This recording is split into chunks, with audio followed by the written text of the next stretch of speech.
দেশ জুড়ে জেঁকে বসেছে শীত। এতে কাবু হয়ে পড়েছেন উত্তর ও পশ্চিমাঞ্চলের মানুষ। সবচেয়ে বিপাকে শ্রমজীবী ও দিনমজুররা। দেখা দিয়েছে শীতজনিত নানা রোগ। দেশে সর্বনিম্ন তাপমাত্রা রেকর্ড করা হয়েছে তেঁতুলিয়ায় 9.3 ডিগ্রি সেলসিয়াস, আর ঢাকার সর্বনিম্ন তাপমাত্রা রেকর্ড করা হয়েছে 17.2 ডিগ্রি সেলসিয়াস। সহকর্মীদের তথ্য ও ছবিতে প্রতিবেদন। উত্তরের হিমেল হাওয়ায় ও কনকনে ঠান্ডায় বিপর্যস্ত হয়ে পড়েছে কুড়িগ্রামের জনপদ। ঘন কুয়াশার চাদরে ঢাকা পড়েছে চারদিক। জেলার 9 উপজেলার মানুষ শীতের প্রকোপে চরম বিপাকে পড়েছেন। সবচেয়ে কষ্টে রয়েছেন কম আয়ের শ্রমজীবী মানুষ। পঞ্চগড়ের তৃতীয় দফায় 3 দিন ধরে বইছে মৃদু শৈত্যপ্রবাহ।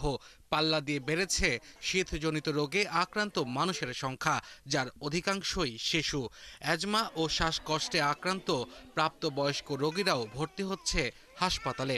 রাতে প্রচন্ড শীতের কারণে বাচ্চাদের সমস্যা হচ্ছে। আজকে থেকে আমার বাচ্চা 4 দিন হসপিটালে ভর্তি আছে। আমার বাচ্চাটা 3 দিন ধরে ডায়রিয়া, এখন হসপিটালে ভর্তি আছি। বমি আর পাতলা পায়খানা হাসপাতালে নিয়ে আসছি, তারপর ওরা স্যালাইন দিছে, এখনো একটু কমছে। মৌলভীবাজারে তীব্র শীত অনুভূত হলেও ভোর থেকে দেখা মিলেছে সূর্যের, যে কারণে কিছুটা স্বস্তি ছিল চা শ্রমিক থেকে শুরু করে কম আয়ের মানুষের। ঘন কুয়াশা না থাকলেও জয়পুরহাটে রাত থেকে সকাল পর্যন্ত থাকছে খুবই ঠান্ডা। শীত উপেক্ষা করেই ভ্যান চালক, দিনমজুর সহ বিভিন্ন শ্রেণী পেশার মানুষ কাজে যাচ্ছে।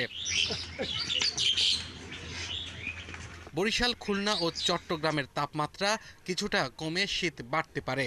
দেশের বাকি এলাকার তাপমাত্রা একই রকম থাকবে জানিয়েছে আবহাওয়া অফিস।